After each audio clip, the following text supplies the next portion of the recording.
ওই মন্দিরটি দেখছিস, সেখানে চল। মন্দির একটি পবিত্র স্থান। সেখান থেকে আমরা অবশ্যই পবিত্র কিছু পাবো, যা এর মায়াজাল ভেঙে দিতে সাহায্য করবে। তিনজনই মন্দিরের দিকে এগোতে থাকে। আজ প্রথমবার এই মন্দিরে প্রবেশ করলো রজত। মন্দিরটি খুব বড় না হলেও খুব সুন্দর ছিল। ভেতরে ঢুকে সবাই দেখলো কালী মায়ের বিশাল মূর্তি। তিনজনই মা কালীর সামনে হাত জোর করে আশীর্বাদ চেয়ে নিলেন। কালী মায়ের কাছে লাল সিঁদুর ও গঙ্গাজল রাখা ছিল। তান্ত্রিক বাবা মন্ত্র পাঠ করে সিঁদুরে গঙ্গাজল মিশিয়ে মা কালীকে স্মরণ করে চারিদিকে ছিটিয়ে দেয়।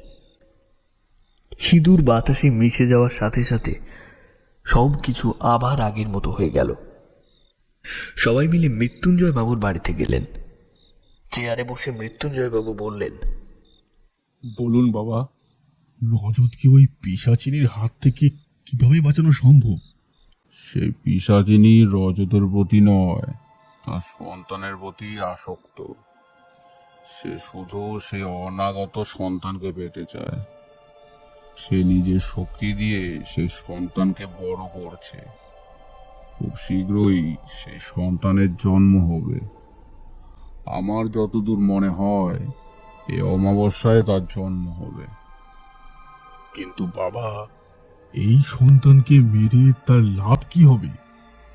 সে কি চায়? অমাবস্যা রাতে এই সন্তান জন্ম হলে সে পিশাচিনী সন্তানের ভোগ গ্রহণ করবে। তার ফলে পিশাচিনীর ক্ষমতা অত্যাধিক বৃদ্ধি পাবে। তাকে তখন আটকানো প্রায় অসম্ভব হয়ে যাবে। তাহলে এখন রজতকে মারল না কেন? অমাবস্যা রাতের মধ্যে তাকে সন্তানের ভোগ দিতে হবে। তাই সে রজতের শরীর থেকে রক্ত নিয়ে প্রতিদিন ক্ষমতা অর্জন করছিল। তাই সে অমাবস্যার রাত পর্যন্ত রজতকে বাঁচিয়ে রাখবে। আর আজ হলো অমাবস্যার রাত। তবে এখন কি করা উচিত বাবা? রজতের ঘরে গিয়ে আমাদের যজ্ঞ করতে হবে। বেশ, আমরা সব ব্যবস্থা করছি। কিছুক্ষণের মধ্যেই যজ্ঞের সব যাবতীয় জিনিস জোগাড় করে সবাই রজতের বাড়িতে পৌঁছালো। তান্ত্রিক বাবা গঙ্গা জলে একটা পাতা চুবিয়ে সারা ঘরে গঙ্গা জল ছিটালেন। মৃত্যুঞ্জয় এবং রজত দুজনে মিলে যজ্ঞের জন্য বেদি প্রস্তুত করলেন। কিছু কাঠ সংগ্রহ করে হোমের জন্য বেদিতে সাজালেন। তান্ত্রিক বাবা তার ঝোলা থেকে কিছু ছাই বার করলেন, যা দিয়ে তিনি যজ্ঞের চারপাশে একটি বৃত্ত তৈরি করলেন। যাই ঘটুক না কেন, কেউ এই বৃত্তের বাইরে যাবি না। ডাকিনী, পিশাচিনী, বিলাক্ষিনী, বিনাশিনী, সমস্ত সর্বনাশিনী, চণ্ডিকা, কাপালিকা, রূপরাং, ভক্ষিনী, সহস্র মুন্ডধরিণী, নমস্তে নমস্তে, মা ইচ্ছা ভার দেয়নি। মন্ত্র বলার ফলে মায়া চিৎকার করতে লাগলো। সারা ঘরে তার চিৎকার ভেসে বেড়াতে লাগলো। একসময় মায়া চিৎকার করে বলল, চুপ কর, চুপ কর। এই সময় অপেক্ষা করছিল তান্ত্রিক। এবার তিনি বললেন, তুই কে? কেন ওদের পিছনে লেগেছিস? কি চাস তুই? মায়া চুপ করে রইল। তান্ত্রিক আবার তার প্রশ্নের পুনরাবৃত্তি করলেন। এবারও মায়া চুপ করে রইল। আবার তান্ত্রিক মন্ত্র পড়তে লাগলেন। মায়া যন্ত্রণায় চিৎকার করে উঠল। একসময় মায়া বলল, আমার নাম মায়া। এই ছেলে ও তার পরিবারের পিছনে কেন পড়ে আছিস? আবার মায়া চুপ। এই ছেলের বউ কোথায়? কি করেছিস তার সাথে? তারা আমার কাছে আসে। কি চাস তুই? কেন মানুষ মারছিস? কি হয়েছিল তোর সাথে? এই কথায় কোনো উত্তর দিল না মায়া, শুধু জোরে জোরে হাসতে লাগলো। হঠাৎ কোথা থেকে দমকা হাওয়া এসে তান্ত্রিকের বানানো বৃত্ত বাতাসে উড়িয়ে দিল।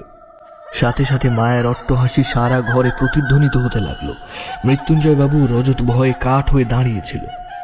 হঠাৎ পেছন থেকে কেউ একজন মৃত্যুঞ্জয় বাবুকে ধাক্কা দিল। তিনি হুমড়ি খেয়ে একটা টেবিলের উপরে ধাক্কা খেলেন। তার কপাল বেয়ে রক্ত বেরিয়ে আসছে। মায়া আরো জোরে জোরে হাসতে লাগলো। তোরা এখানে এসে অনেক বড় ভুল করেছিস। এখান থেকে আর কখনো ফিরে যেতে পারবি না। মৃত্যুঞ্জয় বাবু ও রজতের ভয়ে চোখ বড় বড় হয়ে গেল। মায়া কোথায় আছে, কোন দিক দিয়ে আসবে তা দেখার জন্য তাদের চোখ চারিদিকে ঘুরতে লাগলো। হঠাৎ রজত ছিটকে পড়ে গেল। তোরা আমাকে ধরতে এসেছিস? রজত দেখল মায়া হামাগুড়ি দিয়ে আর ভঙ্গিতে তার দিকে দ্রুত ছুটে আসছে। মায়ের মুখটা ভয়ানক লাগছিল। ওর মুখটা প্রায় চুলে ঢাকা, যেন সম্পূর্ণ মুখটা কালো রঙের। ঠোঁট বেয়ে রক্ত পড়ছিল। এমন দৃশ্য দেখে রজত ভয়ে কেঁপে উঠল। মায়া রজতের কাছে এসে তাকে দেখে হাসতে লাগলো। রজত ভয়ে সাদা হয়ে গেছে, যেন তার শরীরে রক্ত বলতে কিছু নেই। রজতের শ্বাস নিতে খুব কষ্ট হচ্ছিল। মায়া হঠাৎ অদৃশ্য হয়ে গেল এবং সারা ঘরে তার হাসি প্রতিধ্বনিত হতে লাগলো। তান্ত্রিক বাবা একটানা মন্ত্র জপ করে মা কালীকে সন্তুষ্ট করলেন। মা কালী সন্তুষ্ট হয়ে যজ্ঞের আগুনে আবির্ভূত হলেন। আমাকে সাহায্য কর মা, আমাকে কোনো উপায় দেখা। এই আত্মাকে সাধারণ আত্মা বলে মনে করিস না। এটি নিজেকে শক্তিশালী করার জন্য অনেক মানুষের প্রাণ নিয়েছে। এর বিরুদ্ধে লড়াই করার জন্য আমি তোকে অস্ত্র দিচ্ছি। এই আত্মাকে কিভাবে বধ করা যায় তা খুঁজে বিনাশ করতে হবে তোকে, তারপরেই সে মুক্তি পাবে। এই কথা বলেই মা কালী সেখান থেকে অদৃশ্য হয়ে গেল। আমাকে তুই খুঁজতে এসেছিস? আমাকে এখানে না, আমি এখানে। তুই আমাকে সব জায়গায় দেখতে পাবি, আর যেখানে দেখতে পাবি না সেখানেও আমি আছি। আমার ক্ষমতা তোর বোধগম্যের বাইরে। হঠাৎ মায়া রজতের সামনে এসে দাঁড়ালো। রজতের এত কাছে ছিল যে রজতের শ্বাস বন্ধ হয়ে যায় এবং সে ভয়ে চোখ বন্ধ করে ফেলে। মায়া রজতকে জোরে ধাক্কা দেয়। সে ছিটকে গিয়ে তান্ত্রিকের গায়ে পড়ে যায়। তারপর মায়া আবার অদৃশ্য হয়ে যায় এবং আবার জোরে জোরে হাসতে থাকে। হঠাৎ সবার চোখ দেয়ালের দিকে চলে যায়।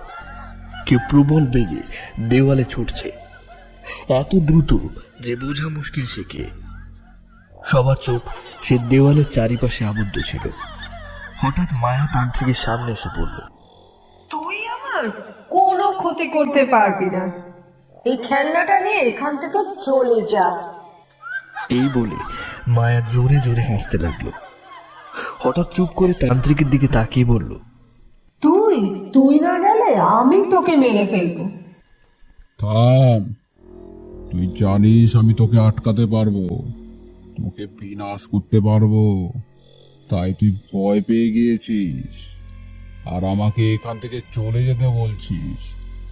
তান্ত্রিক অস্ত্রটা দিয়ে মায়াকে আঘাত করলো, কিন্তু মায়ার কিছু হলো না। এটা দেখে তান্ত্রিক এবং সবাই অবাক হয়ে গেল। মায়া অট্ট হাসিতে হাসতে শুরু করে দেয়। ঘরের সব জিনিসপত্র পড়তে শুরু করে। সারা বাড়ি ঘর কাঁপতে থাকে। ইট সিমেন্ট যেন ভেঙে পড়তে শুরু করে। দৌড়ে সবাই ঘরের বাইরে আসে এবং পর মুহূর্তেই সব স্বাভাবিক হয়ে গেল। বাবা, এটা কি হলো? মায়ার ওপর তো এই অস্ত্রের কোনো ফলই হলো না। আমার মনে হয় যেখানে মায়া মারা গিয়েছে সেখানেই আমাদের এটা ব্যবহার করতে হবে। সে কোথায় মারা গিয়েছে সেই জায়গাটা আমাদের খুঁজে বের করতে হবে। কিন্তু বাবা, আমরা সেই জায়গাটি কিভাবে পাবো? সেটাই আমাদের এখন ভাবতে হবে। সবাই মৃত্যুঞ্জয় বাবুর বাড়িতে এসেছেন। বাবা, আমরা এখন কিভাবে জানবো যে মায়া কোথায় মারা গিয়েছে? আমার মনে হয় মায়ার মৃত্যু কোনো সাধারণ মৃত্যু নয়।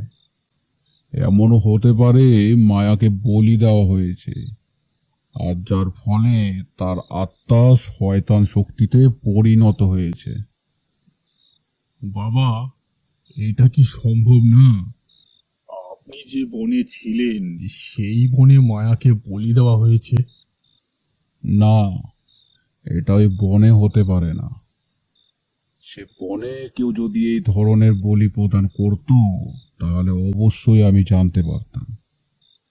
আচ্ছা, আমাদের এখানে বাড়ির পিছনে যে জঙ্গলটা আছে সেখানে হতে পারে না? তুমি ঠিক বলেছ, আমাদের আগে এখান থেকেই শুরু করা উচিত। আমাদের হাতে সময় খুব কম, এখনই বেরিয়ে পড়া দরকার। সবাই ঘরের বাইরে বেরিয়ে আসলো।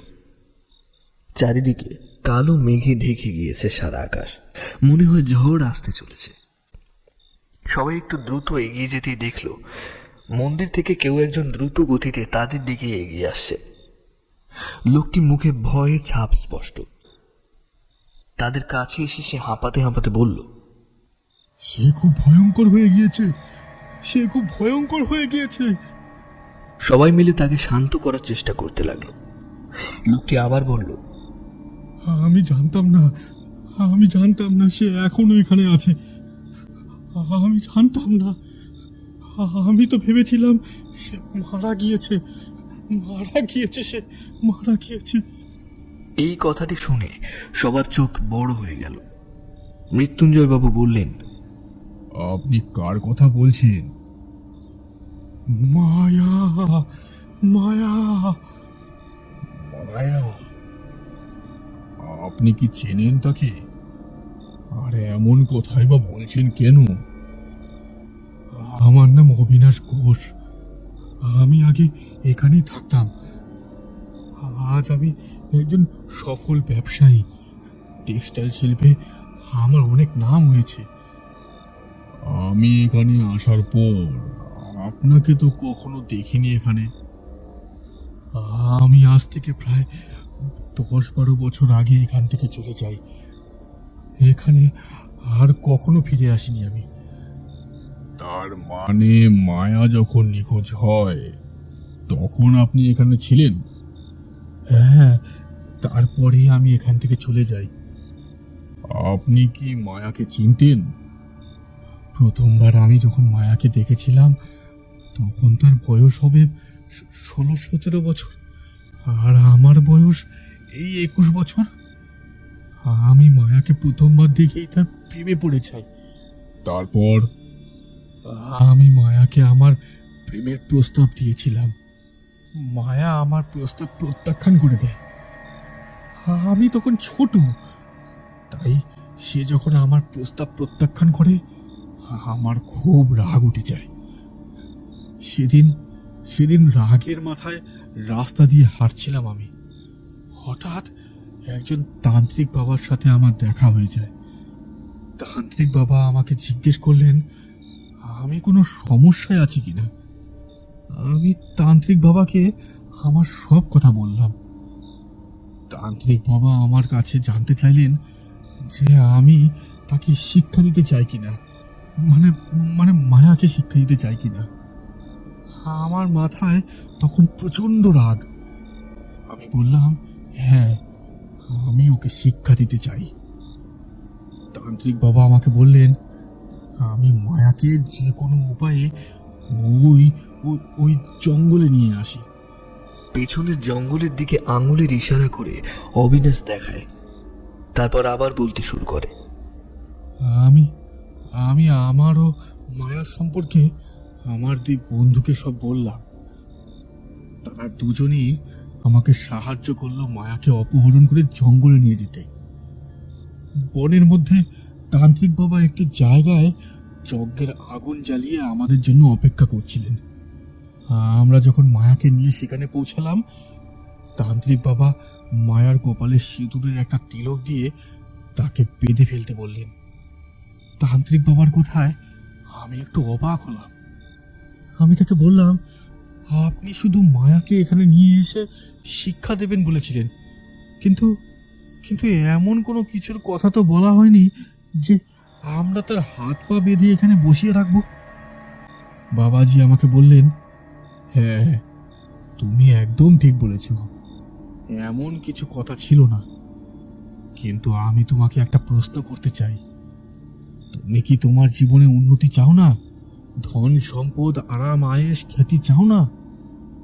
আমরা তিনজন তাকে উত্তর দিলাম যে হ্যাঁ, আমরা এই সব চাই। কিন্তু কিন্তু সেসবের সাথে মায়ার কি সম্পর্ক? তিনি তখন বললেন, যদি এই যজ্ঞটি সম্পূর্ণ করেন এবং মায়াকে বলি প্রদান করেন, তবে আমরা যা যা চাই সব আমরা পেয়ে যাব। বিশ্বাস করুন, প্রথমে আমি তার প্রস্তাবে রাজি হইনি, বিশ্বাস করতে চাইনি। কিন্তু আমাদের মনেও লোভ ছিল এবং আমি মায়াকে শিক্ষা দিতে চেয়েছিলাম। সেদিন আমার মধ্যে এতটাই রাগ, লোভ বেড়ে গিয়েছিল যে আমার চিন্তা করার এবং বোঝার ক্ষমতা দুর্বল হয়ে পড়ে। আমি উত্তেজনায়, রাগে আমার হুঁশ হারিয়ে ফেলেছিলাম। আমি ভুলে গিয়েছিলাম যে যাকে আমি নিয়ে এসেছি সে কারো সন্তান, কারণ মেয়ে। আমার কোনো অধিকার নেই কোনো মানুষকে বলি প্রদান করার। লোভ আমাদের তিন বন্ধুকে ঘিরে ফেলেছিল এবং সেই তান্ত্রিকও তার সিদ্ধি লাভ করে শক্তিশালী তান্ত্রিক হতে চেয়েছিল। সে আগে থেকেই কারোর বলি খুঁজছিল এবং আমার সাথে কথা বলে সে বুঝতে পেরেছিল যে আমি একমাত্র সেই ব্যক্তি যে তাকে সহজে বলি জোগাড় করে দিতে পারবে। বলি দেওয়ার আগে তান্ত্রিক আমাকে একটি প্রশ্ন করেছিল, এই মেয়েটি কুমারী কিনা। আমি জানতাম, তাই হ্যাঁ বলেছিলাম। আমার উত্তর পেয়ে তিনি আরো খুশি হয়ে উঠলেন। হাত পা বেঁধে মায়াকে আমি বসিয়ে দিলাম। সে কাঁদছিল এবং আমার দিকে ক্রুদ্ধ দৃষ্টিতে তাকিয়েছিল। সেটা দেখে আমার রাগ আরো বেড়ে গেল। তান্ত্রিক বাবা ছুরি দিয়ে নিজের পুরো আঙ্গুল কেটে রক্ত উৎসর্গ করলেন। তারপর ছুরি দিয়ে মায়ার বুকে বসিয়ে দিলেন। লজ্জা হওয়া উচিত তোমার, একটি নিষ্পাপ মেয়েকে বলি দিয়েছ। কেন? কেননা সেই মেয়েটি তোমার প্রেমের প্রস্তাব প্রত্যাখ্যান করেছিল বলে। লজ্জা করে না? লজ্জা করে না তোমার? আমি জানি, আমি যে কাজ করেছি তার কোনো ক্ষমা নেই। বিশ্বাস করুন, আমি সেদিন থেকে নিজেকে কখনো ক্ষমা করতে পারিনি। সেই বনে আমার মাথা কাজ করছিল না, আমার চিন্তা শক্তি লোপ পেয়েছিল। কিন্তু যখন আমি তাকে বলি দিয়ে বাড়ি ফিরে আসি, তখন আমার মাথা আবার কাজ করতে শুরু করে এবং তখন আমি অনুভব করি যে আমি কত বড় ঘৃণ্য কাজ করে ফেলেছি। আমি নিজের চোখে অনেক ছোট হয়ে গিয়েছিলাম। তাই সব কিছু ছেড়ে ছুড়ে এখান থেকে চলে যেতে চেয়েছিলাম। যে উদ্দেশ্যে বলি দেওয়া হয়েছিল তা পূরণ হলো। দিল্লি থেকে ফোন এলো। দিল্লির নামকরা কলেজে আমার এমবিএতে ভর্তি হয়ে গেল। এখন এখানে আসার কারণ কি? আমি আমার মায়ের জন্য এসেছি। তার স্বাস্থ্য খুবই খারাপ। তোমার মা এখানে থাকে? তুমি তোমার মাকে সাথে নিয়ে যাওনি? আমি মাকে সাথে নিয়ে যেতে চেয়েছিলাম, কিন্তু আমার মা সাথে যেতে চায়নি। এখানে তার অনেক স্মৃতি জড়িয়ে আছে। তিনি এখান থেকে কোথাও যাবেন না বলেছিলেন। তোমার মতো ছেলের মৃত্যু হওয়া উচিত। নির্লজ্জ, একটা মেয়ের জীবন নিয়েছ। তোমার মা এখানে পড়ে আছে আর তুমি সব কিছু ছেড়ে ছুড়ে এখান থেকে পালিয়ে গিয়েছো। তুমি ওকে কিভাবে অপহরণ করেছিলে? ওকে অপহরণ করার জন্য আমরা ক্লোরোফর্ম ব্যবহার করেছিলাম। আমি আমি গিয়ে মায়ার সামনে দাঁড়িয়ে কথা বলছিলাম, আর সেই সুযোগে আমার বন্ধুরা মায়ার পেছন থেকে তার নাকে একটি কাপড় দিয়েছিল এবং সে সাথে সাথে অজ্ঞান হয়ে পড়েছিল। ওষুধ কোথায় পেলে? আমার বন্ধু দীপ, তার বাবার ওষুধের দোকান ছিল, আমরা সেখান থেকে চুরি করেছিলাম। কিন্তু তার মা বাবা কোথায় গেল বিশ্বাস করুন, আমি জানি না। আমি তারপর এখান থেকে চলে গিয়েছিলাম। আমার মনে হয় মায়া মারা যাওয়ার পর যখন সে পিশাচিনীতে পরিণত হয়, তখন তার পেটের তৃষ্ণা মেটাতে সে তার মা বাবাকে মেরে ফেলে। মায়া মায়া নিজের মা বাবাকে মেরে ফেলে? তখন সে মায়া ছিল না, মায়ার দেহে বসবাসকারী পিশাচিনী ছিল। এবার চল, আমরা জানতে পেরেছি মায়ার মৃত্যু কোথায় হয়েছিল। যত তাড়াতাড়ি সম্ভব আমাদের সেখানে যেতে হবে। আমিও যাব আপনাদের সাথে। না, তুমি যাবে না, তুমি এখানেই থাকো, বাকি পথটুকু আমরাই চলে যেতে পারবো। আমাকে ক্ষমা করুন, কিন্তু কিন্তু আমি আপনাদের সাথে যেতে চাই। সেই সময় যে ভুলটা করেছিলাম তার জন্য আমি খুবই অনুতপ্ত। আমি জানতাম না আমার সেই ভুলের কি ফল হতে পারে। আমি আমার পাপের প্রায়শ্চিত্ত করতে চাই। দয়া করে আমাকে আপনাদের সাথে নিয়ে চলুন। ঠিক আছে, চল তাহলে। সবাই টর্চ হাতে বনের ভেতরে হাঁটা শুরু করলো। এমন জঙ্গলে হারিয়ে যাওয়ার সম্ভাবনা আছে, তাই সবাই একসাথে হাঁটছে। সবাই পাতা ও লাঠি পিষে এগিয়ে যাচ্ছে সামনের দিকে। সবার মনে ভয়, মায়া কখন কোন দিক থেকে এসে তাদের উপর আক্রমণ করে দেয়। সকলের শ্বাস প্রশ্বাস দ্রুত চলছিল। হঠাৎ সবার সামনে মায়া এসে জোরে জোরে হাসতে লাগলো।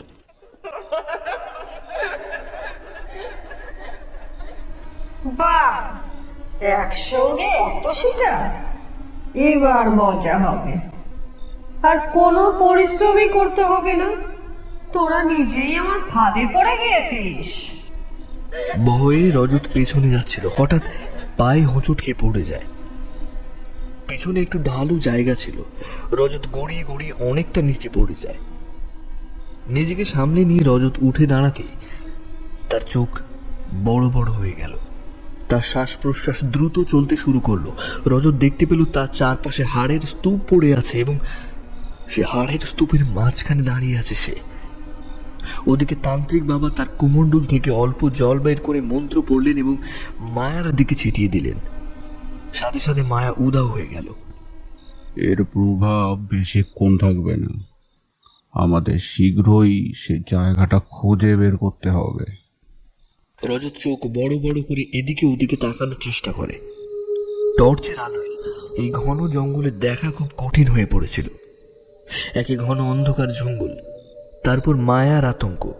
ধীরে ধীরে রজতের সাহস জবাব দিচ্ছিল। কেউ কেউ কি আছে? মৃত্যুঞ্জয় বাবু! কিন্তু কোথাও কোনো উত্তর না পেয়ে রজত সেখানে বসে কাঁদতে লাগলো।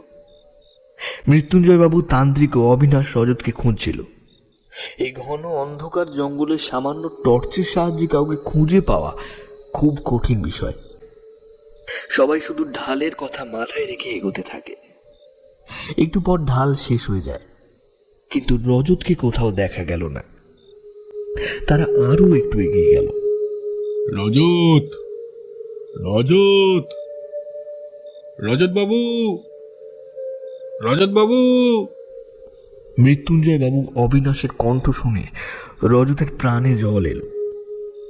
যেদিক থেকে আওয়াজ আসছিল সেই দিকেই টর্চ নিয়ে হাঁটতে শুরু করলো রজত। একটু এগোতেই রজতের সাথে সবার সাক্ষাৎ হয়ে গেল।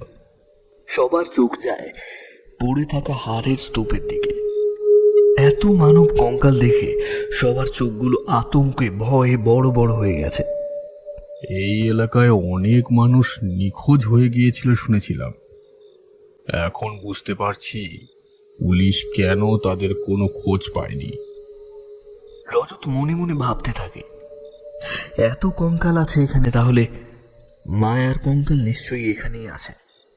তাই সে পায়ের সাহায্যে কিছু কঙ্কাল সরিয়ে দেখে নেয়। কঙ্কালগুলো নড়াচড়া করার সাথে সাথেই হঠাৎ প্রচণ্ড আওয়াজ হয়। মনে হয় অনেকে একসঙ্গে আর্ত চিৎকার করে উঠছে। সেই চিৎকারে মানুষ, যন্ত্রণা এবং তার সাথে সাহায্যের প্রার্থনা দুটোই মিলিত ছিল। সবাই হাত দিয়ে কান চেপে ধরল, কিন্তু তারপরেও সেই চিৎকার এতটুকুও কমেনি। বাবাজি তখন স্থির হয়ে দাঁড়িয়েছিল। এবার কিছু মন্ত্র উচ্চারণ করলেন, কঙ্কালগুলোর উপর অল্প গঙ্গা জল ছিটিয়ে দিলেন। সাথে সাথে সব চিৎকার বন্ধ হয়ে গেল। চারিদিকে আবার নিস্তব্ধ হয়ে গেল। জঙ্গলের নিজস্ব শব্দ ছাড়া আর কোনো শব্দ নেই। তান্ত্রিক বললেন, কি করছিলিস তুই? বাবা, আমি এখানে মায়ের কঙ্কাল খোঁজার চেষ্টা করছিলাম। এখানে মায়ের কঙ্কাল থাকবে না। সে নিশ্চয়ই ওর কঙ্কালটা খুব সাবধানে রাখবে।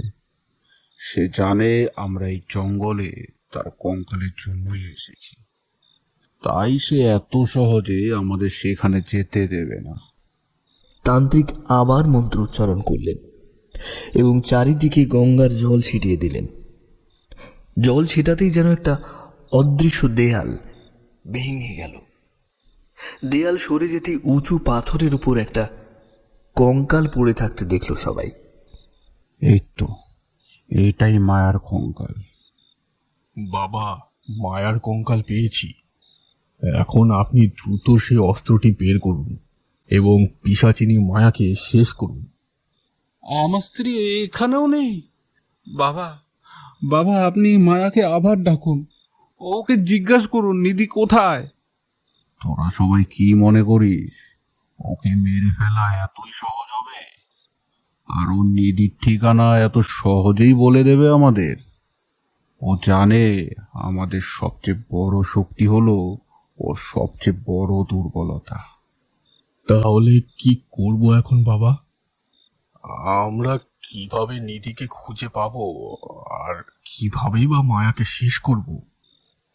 অপেক্ষা। নিধির ঠিকানা জানতে হলে আমাদের অপেক্ষা ছাড়া আর কোনো উপায় নেই। অপেক্ষা? আরো কত অপেক্ষা করতে হবে বাবা?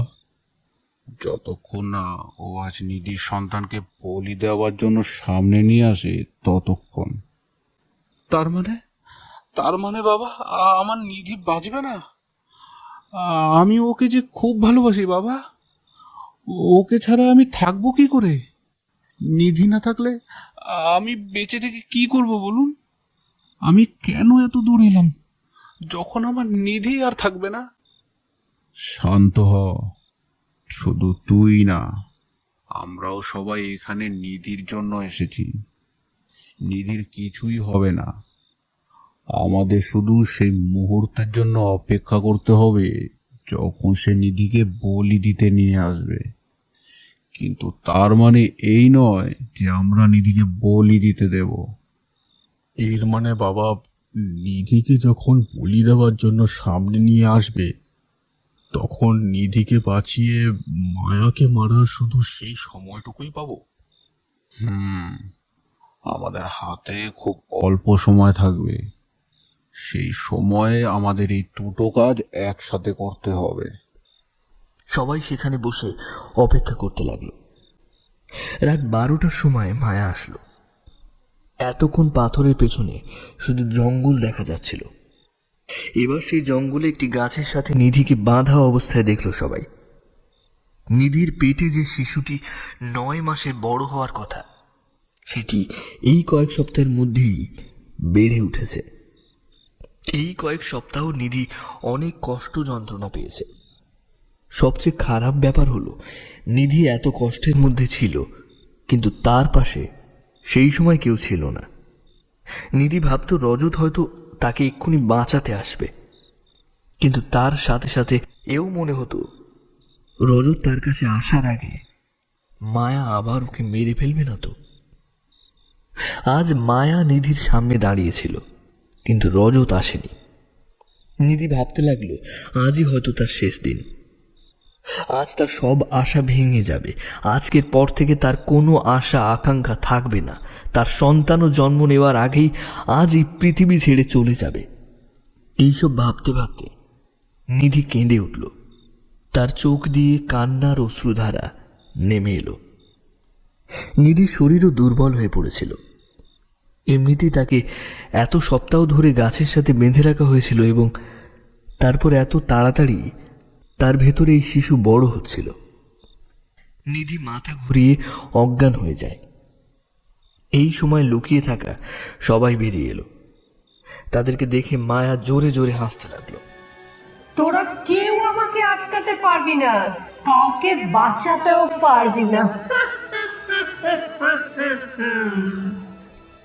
তান্ত্রিকের দিকে তাকিয়ে বলল, তুই আমাকে ঠকাতে চেয়েছিলি? কি মনে হয়েছিল আমি বোকা বনে যাব? আমি জানতাম তোরা এখানেই আছিস। এখন তোদের সামনে আমি এই শিশুর বলি নেব, তারপর তোদের পালা। এই বলে সে আরো জোরে জোরে হাসতে লাগলো। মৃত্যুঞ্জয় নিধিকে উদ্ধার করতে ছুটে এসে পেছন থেকে দড়ি খুলতে থাকে। মায়া এটা দেখা মাত্রই দ্রুত নিধির দিকে তেড়ে আসে। মায়ের হাতের নখ বড় হয়ে গিয়েছে এবং তার হাত নিধির পেট লক্ষ্য করে এগিয়ে আসছে। এই সময় নিধির জ্ঞান ফিরে এলো। চোখ মেলে মায়াকে তার দিকে আসতে দেখে সে ভয় পেয়ে যায়। ভয়ে তার চোখ বড় হয়ে যায়। ঠিক তখনই মৃত্যুঞ্জয় মায়া ও নিধির পথে বাঁধা হয়ে দাঁড়ায়। মায়ার হাতের সমস্ত নখ আর আঙুল মৃত্যুঞ্জয়ের পেটে চলে যায়। অন্যদিকে তান্ত্রিক অস্ত্র দিয়ে মায়ের কঙ্কালের দিকে এগিয়ে যায়। মায়া মৃত্যুঞ্জয় বাবুকে হত্যা করে এবং তান্ত্রিকের দিকে তেড়ে যায়। মৃত্যুঞ্জয় বাবুর পেট থেকে প্রচুর রক্তক্ষরণ হচ্ছে। সে দু হাতে পেট চেপে ধরে যন্ত্রণায় কাতর হয়ে বললেন, নিধিকে বাঁচাও রজত, নিধিকে বাঁচাও, ওকে এখান থেকে নিয়ে যাও, তুমি নিয়ে যাও ওকে এখান থেকে। এই বলে মৃত্যুঞ্জয় বাবু শেষ নিঃশ্বাস ত্যাগ করলেন।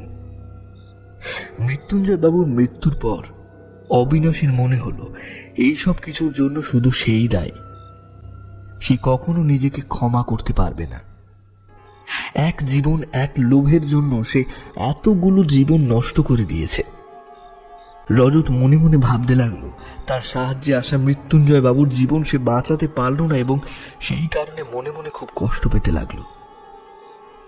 এদিকে তান্ত্রিক এবং মায়ের মধ্যে যুদ্ধ শুরু হয়ে গিয়েছে। অনেকক্ষণ দুজনের মধ্যে লড়াই করতে করতে বলি দেওয়ার সময় চলে যাচ্ছিল। তান্ত্রিক মায়াকে বলল, তোর বলি দেওয়ার সময় শেষ হয়ে গিয়েছে, তারপরও কেন তুই মিথ্যে লড়াই করছিস? তোরা এখান থেকে কেউ ফিরে যেতে পারবি না।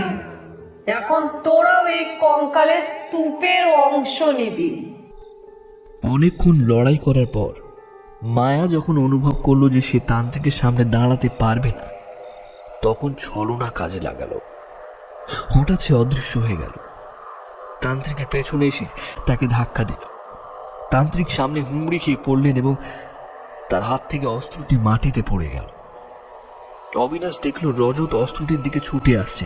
তার মনে হলো মায়া যেন রজতের দিকে না যায়। অবিনাশ বলল, মায়া, তুমি আমার থেকে প্রতিশোধ নিতে চাও, তাই তো? আমি এখানে, এসো, তুমি তোমার প্রতিশোধ নিয়ে নাও। কিসের প্রতিশোধ? আমি কারোর কাছে কোনো প্রতিশোধ চাই না। আমাকে ভালো করে চেয়ে দেখো, আমি সেই ব্যক্তি যে তোমাকে এখানে বলি দেওয়ার জন্য তুলে এনেছিল। আমি সেই ব্যক্তি যাকে তুমি প্রত্যাখ্যান করেছিলে, এবং তার ফলে আমি তোমার কি অবস্থা করেছি দেখো। অবিনাশের কথা শুনে মায়া প্রচন্ড রেগে গেল এবং সে জোরে জোরে চিৎকার করে উঠল। অবিনাশকে এক জোরে ধাক্কা দিতেই সে ছিটকে গিয়ে একটা গাছের সাথে লাগলো। এত জোরে ধাক্কা লেগেছিল যে অবিনাশের মাথা ফেটে যায় এবং সাথে সাথে তার মৃত্যু হয়। ততক্ষণে রজত মাটি থেকে অস্ত্রটি তুলে নিয়ে মায়ার কঙ্কালের সামনে এসে দাঁড়ায়। এবার মৃত্যুঞ্জয় বাবুর দিকে তাকিয়ে অস্ত্রটি তুলে সোজা মায়ার কঙ্কালের হৃদয়ে বিদ্ধ করে দেয়। সেই অস্ত্রের আঘাতে সাথে সাথে সেই কঙ্কাল থেকে একটি উজ্জ্বল আলো বেরিয়ে আসে এবং পিশাচিনী মায়া জ্বলতে থাকে। কিছুক্ষণ পর মায়া পুড়ে ছাই হয়ে যায়। খানিক পর আবার সেখানে মায়ার আত্মা আসে, তবে এবার মায়ার পবিত্র আত্মা। মায়া বাবাজিকে প্রণাম করে বলল, আপনি আমাকে মুক্তি দিয়েছেন, আমি আপনার কাছে অনেক কৃতজ্ঞ। এই বলে মায়া অদৃশ্য হয়ে যায়।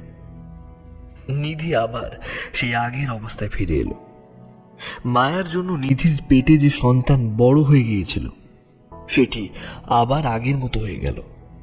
তান্ত্রিক একটি মন্ত্র পড়ে সমস্ত কঙ্কালের উপরে জল ছিটিয়ে দিলেন এবং সমস্ত কঙ্কাল জ্বলতে শুরু করল।